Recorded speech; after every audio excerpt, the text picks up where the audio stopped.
Hello, everybody. So, you wouldn't believe this. Now, when I was talking about in my last couple of videos about my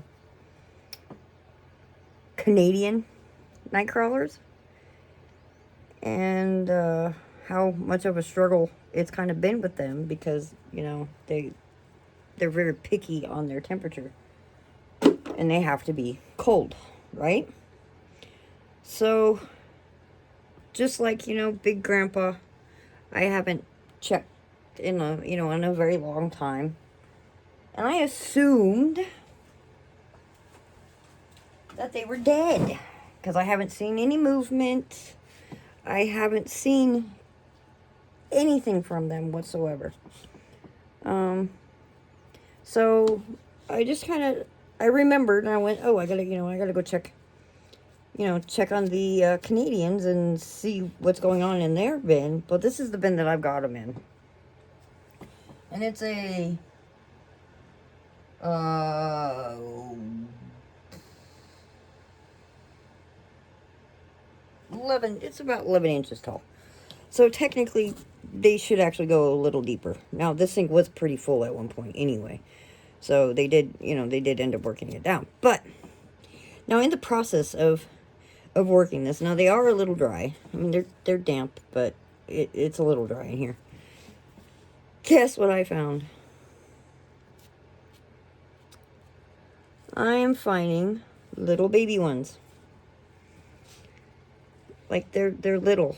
They're not very old. I know as far as ENCs and Canadians anyways, they take a very, very long time to grow. That's why on average most people don't deal with them, on top of, like, especially the Canadians. But yeah, I have little babies. Still little babies. But they take a very, very, very long time to grow. About a year is actually about how long it takes for them to grow up to a full-size adult.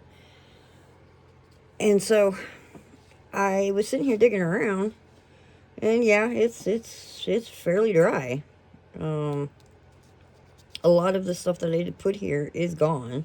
I don't think that one's living. I think that one actually kind of died. The soil's kind of cold, so that's a good thing. But it's a little compact, and it is fairly dry. It's moist, but it's too dry in here.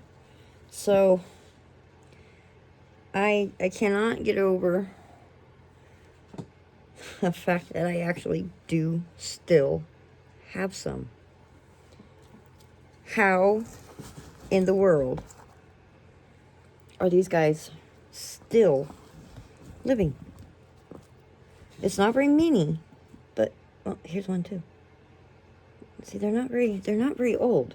They're still young. See? Because this was all literally just Canadian. There was no other species of worm in this batch. This was a whole new bedding set, and I put all the, the adults in here. But how are these guys still alive?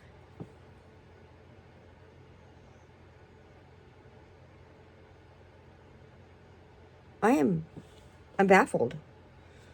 They're still kicking. Now, I think I lost, oh, here's another one. This one's a good sized one too. Right here. Oh no, this one's an adult. That one's got a clitellum. Okay. I don't think I had another species in here unless they shrunk in size, because they will shrink in size as well. But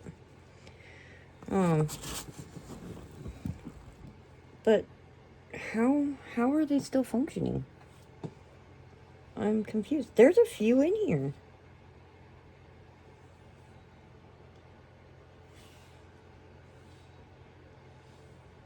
That I remember, I did not put any other species in here. that I am aware of. It was just the Canadian.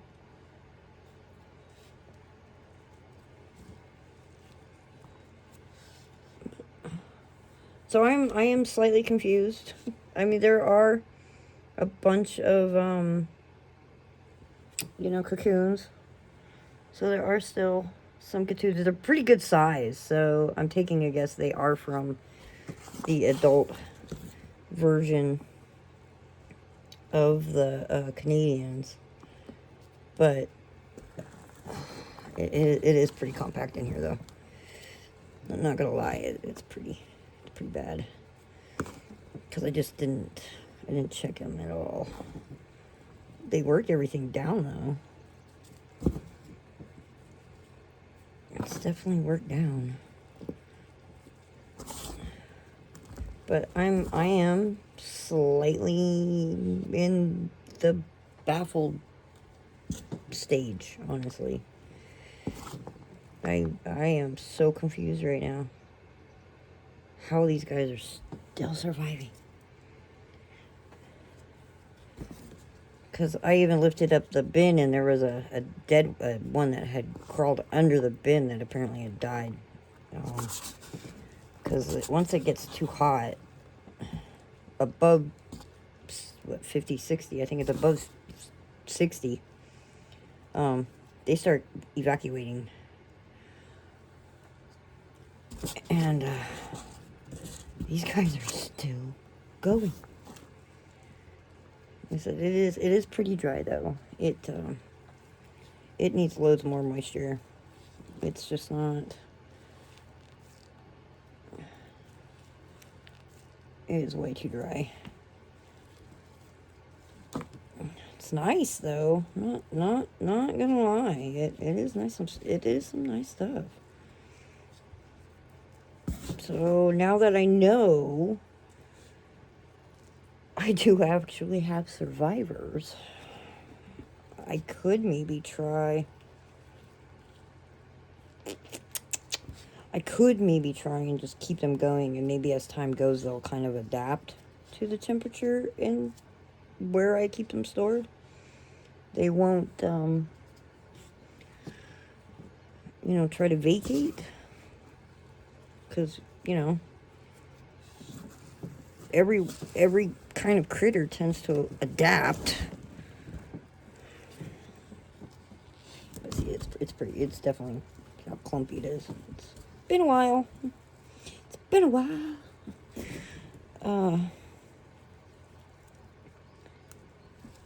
It's cold. This is cold.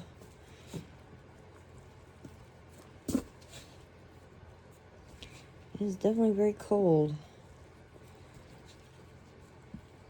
But it definitely needs some more moisture. So I'm gonna go ahead and just give them some more moisture for now. And then what I'll do next, even though I really, in a way, I kind of don't want to, because it is actually perfect for sifting. But they really need it. But I do still have cocoons in here. But yeah, I think that's what I'll do. Is as much as I don't really want to do this, I don't have any new bedding, so I will just go ahead and break down, give them the moisture they need because they need it, and then when I get around to, I'm not seeing no adults. I'm just seeing they're not very big. That's for sure. I think they kind of shrunk, which can happen. They could get some new. I'll go ahead and just give them some new bedding once I have that done. But yeah, I actually have survivors.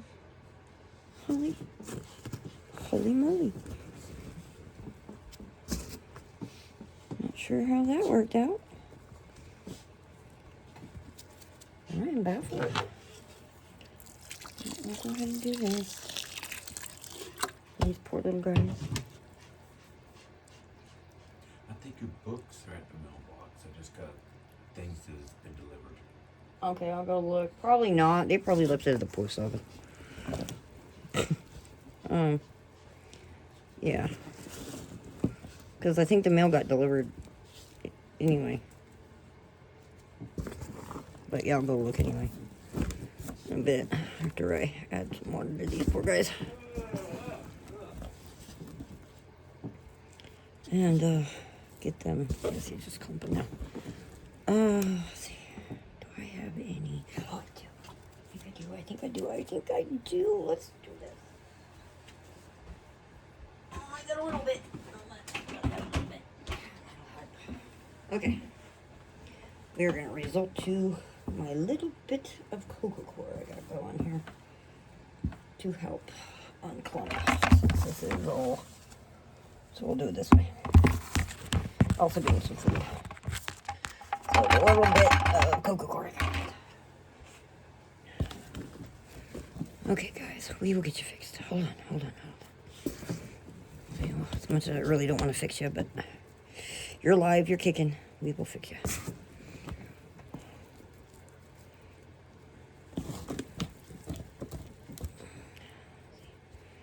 Alright, needs more cocoa core, but now we'll just do it this way. And this is why I like keeping dried up cocoa core for these cases. I don't like to keep it, just wet. But I let it dry out. So in case I got to do something like this, it's not going to, hurt things too much. See, it's going back to its fluffy.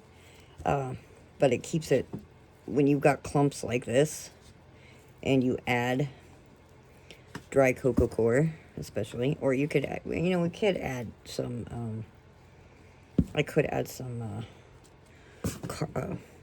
carbon. It is carbon. Cardboard. Then, it'll also help. But honestly, when it gets clumpy like this, that's where I like the cocoa core. It prevents it from reclumping. And it keeps it that nice fluffy texture. But I think I'm going to have to do some cardboard.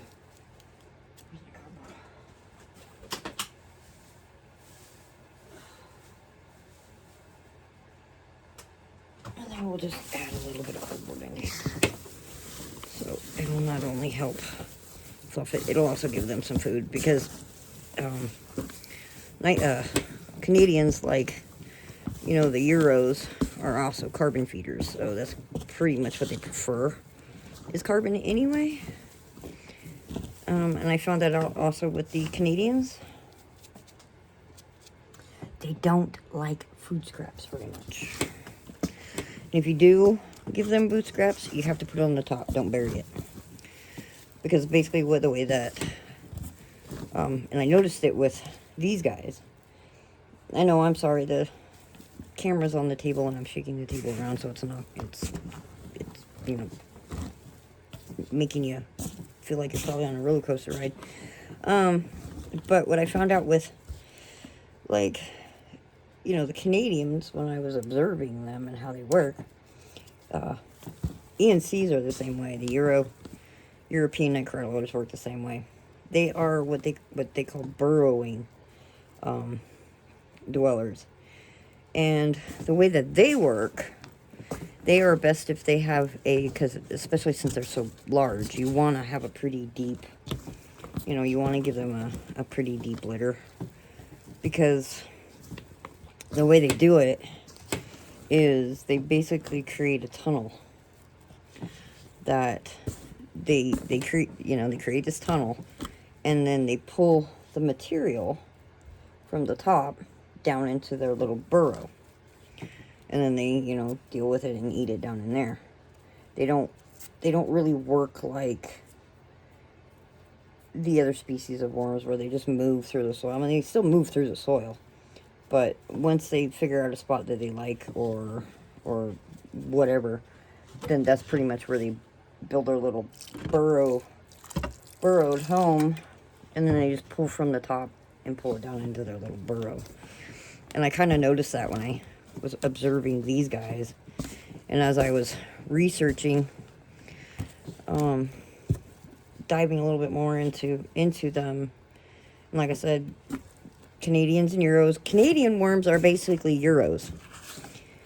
They're the same worm. It's just Canadians were brought over, much like the European, and they were brought over and they adapted to, you know, the colder climates and such, while the Euros adapted to, you know, the warmer, so they can handle temperatures better than what the Canadians can. But they're still basically the same species.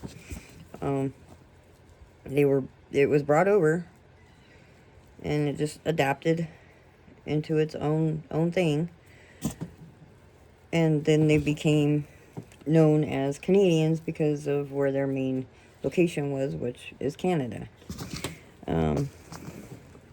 So that's kind of the backstory history of a Canadian versus a Euro. It's still basically the same worm. It's just one adapted to a different climate than what the other one does. Because, you know, everything can adapt. Things will adapt over time. It takes forever, but they adapt. And so then, you know, the way that they do their stuff is just weird, because it's literally a tunnel. And I watched it through this container because I could see them on the side, and they literally create a little tunnel. And then they just pull from the top and pull it in the burrow and eat it. So this is still a little clumpy, and there are so many little worms in here. I hope I don't really hurt anybody too bad, because they are little. See, I need the cocoa core. I just don't like doing cardboard for doing this. It just does not work as well. Now, if it was confetti, maybe it'd work a little bit better, but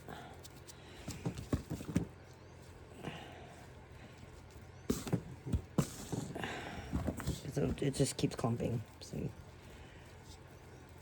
but they need the moisture. It's too. It's getting better. Feels better. To add moisture, it's clumping.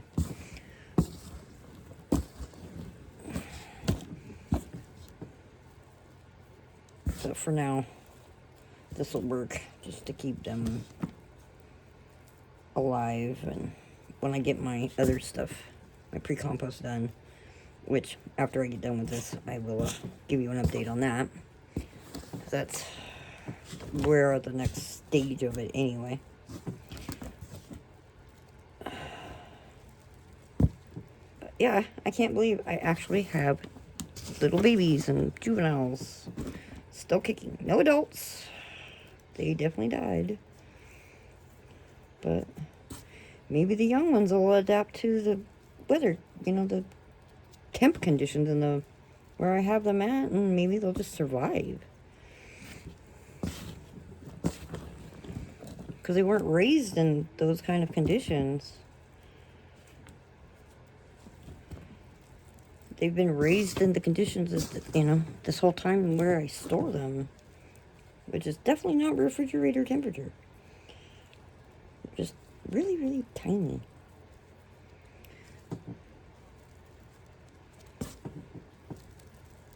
But I know sometimes, because I was watching somebody that had that problem, to where theirs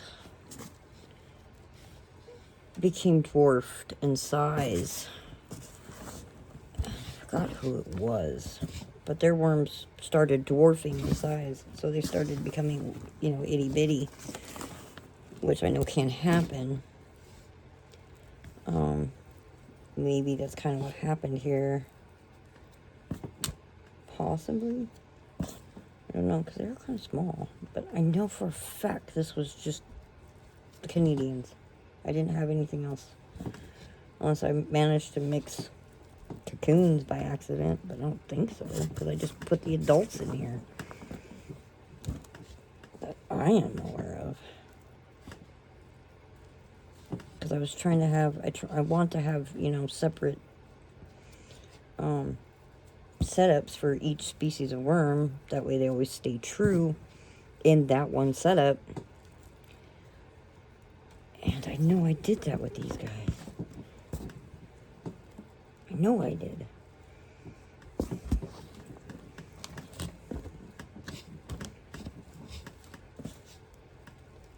I know I did. I don't want to add too much moisture. So I think, let's see. Okay, so before, you know how I saw it and it was kind of dry. Well, you can tell it's moisture anyway because of the clumpiness. But the way it usually gets explained and how try to explain it is it was pretty dry before. So you try to clump it in and it just literally immediately falls apart. So that means it was definitely too dry. And I could feel even through my glove it was pretty dry. It's cold, but it's pretty dry. So basically, you want to take a clump. Hopefully, I don't have any BBs in here. I don't think so. You want to take a clump. Okay, for those who don't know, this is what you want. This is the amount of moisture you got to have. It clumps up, but then it comes apart. Okay, that's the amount of moisture you want to keep your bins at. Anything less, it's too little. Anything more, then then you got a sloppy mess. But that's what you want right there. Because I tried to explain it to somebody. This is exactly what you want right here. That's the moisture. I mean, I could technically add a little bit more, but that's what you want. Just like that. It don't fall apart easily, but when you do this, it falls apart. But I think I might go ahead and just add a little bit more, just to be safe, because I might have some dryish pockets in here. Especially since I added the cardboard. That's gonna soak up anymore as well as it sits. So I'll go ahead and just add just a tad bit more. But that's basically what you want. You do not want clumpy, mucky, muddy. Like, you don't want this. You can tell it's a mucky mud mess. You don't want that. That's too moist. Unless you're breeding. If you're breeding, that's what you want. You want this condition if you're breeding. You want this condition if you're not breeding.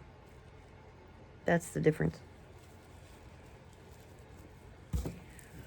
So that gives you a good idea of what you want to shoot for when you add moisture to your worm bins.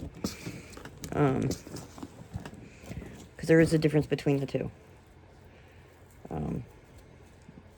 If it just does not really clump, if it clumps a little bit but immediately just falls apart, add some more moisture, but do it in slow amounts. So like, pour a little bit, work it in. If you still don't, I mean, you can pretty much feel too. Even in these, I love these gloves. You can tell how much moisture even with these gloves.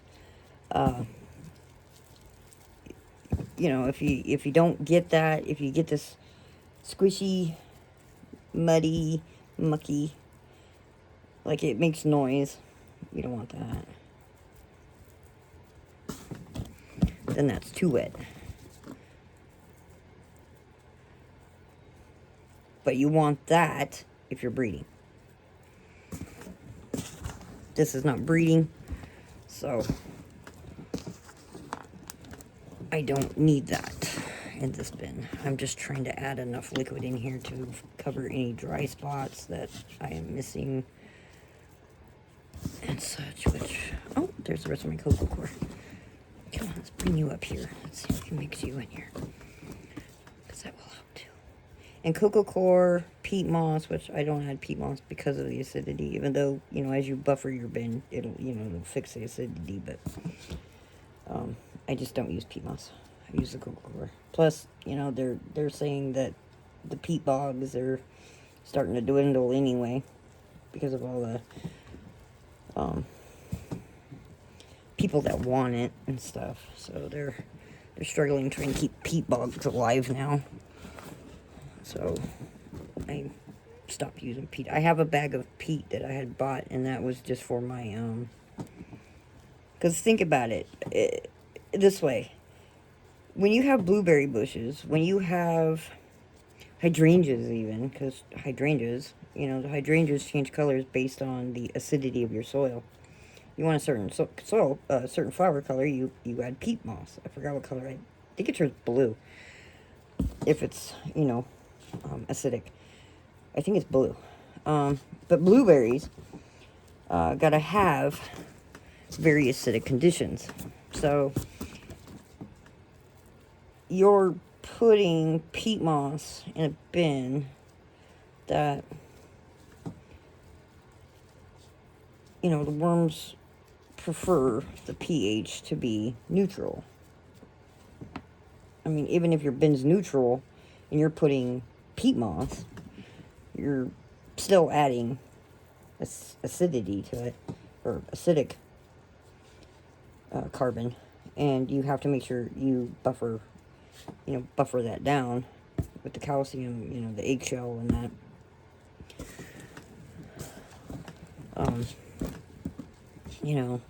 So I just don't use it. I just use the cocoa core. It is neutral. I don't have to worry about it.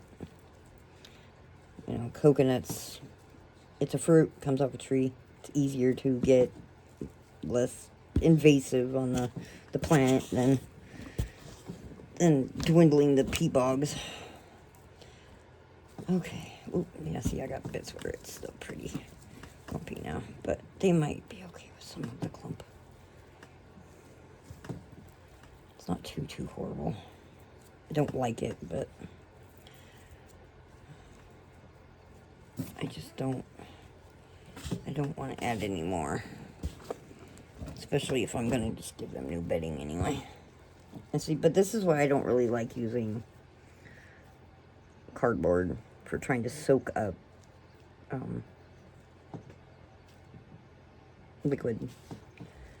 It takes a while, and then it doesn't solve this problem, the clump problem. So, to each is their own. What works for you is just fine. That's just my personal preference. Plus, it's so fine that it basically disappears. Unlike, all this.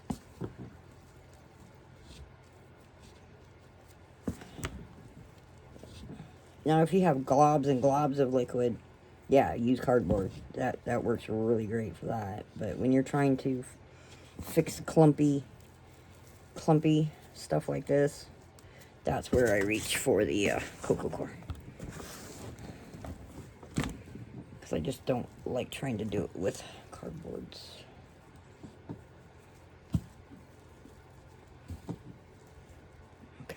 Okay, guys. I hope I didn't kill any of you. If I did, I'm sorry.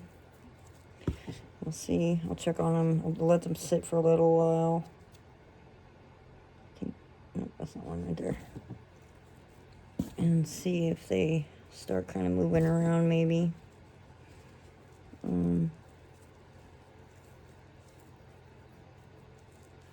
I know where I had them also tends to get, because it is cold, moisture does kind of build up a little bit. But these guys really wasn't that bad. It wasn't that moistury. So I don't know. I am confused, and I am baffled at how these guys are still kicking.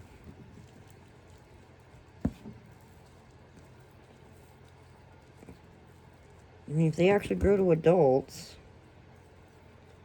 I will be shocked. Because I have nowhere to put them than where I put them. And like I said, I'm not keeping them in the refrigerator. Not happening.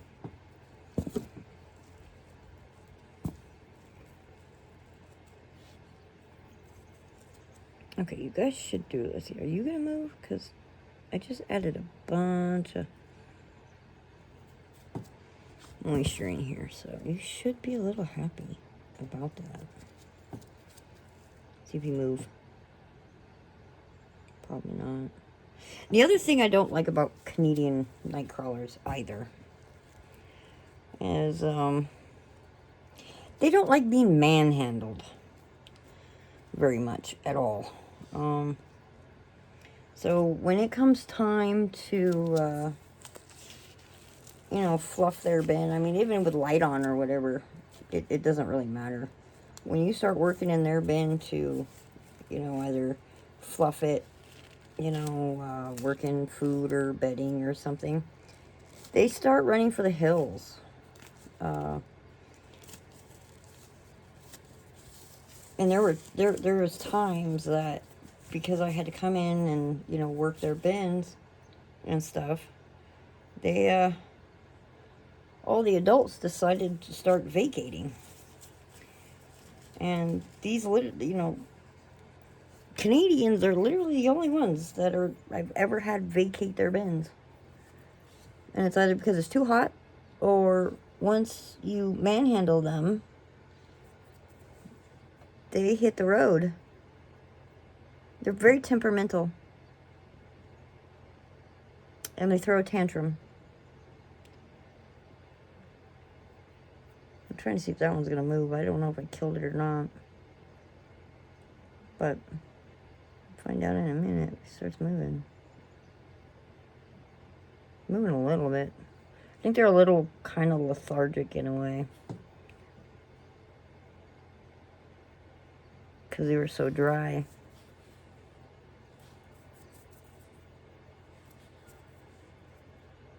Now I don't know what the temperature is. Ooh, my other thermometer died. Okay. I usually keep like a little thermometer in it so I can keep track of the temperature. Okay, moving a little bit. Not as much. But they now have some cardboard. Because they did kind of eat a bit here and there. Because they are carbon eaters as well. I've tried food scraps. Worm chow and carbon. That's all I ended up giving them. I don't feed them food scraps at all. I stopped. Because I found out they weren't eating it. They weren't touching it hardly at all.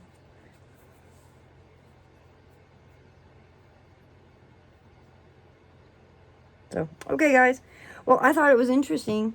And I thought I would share this. That my so-called Canadian night crawlers I thought were dead aren't dead.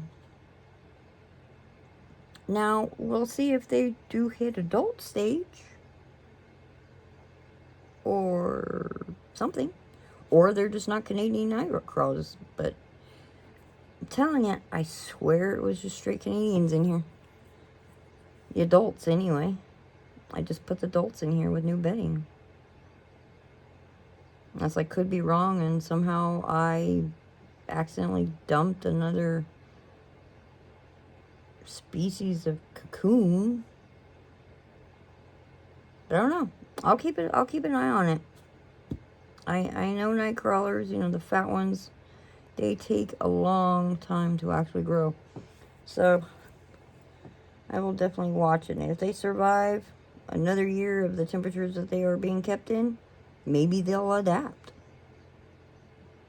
And I don't have to keep them that way. I can keep them just cool enough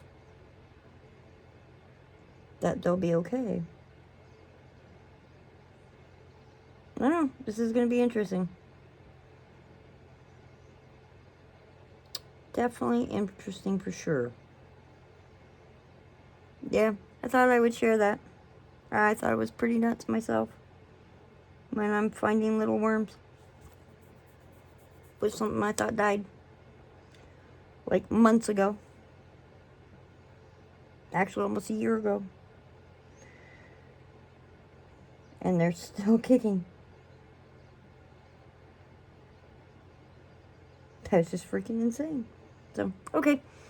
We will, I will catch up back with you in a little bit. I have to apparently go see about a package that more likely is probably delivered at the post office because I've got lazy nail people. So, okay, I will see you all later.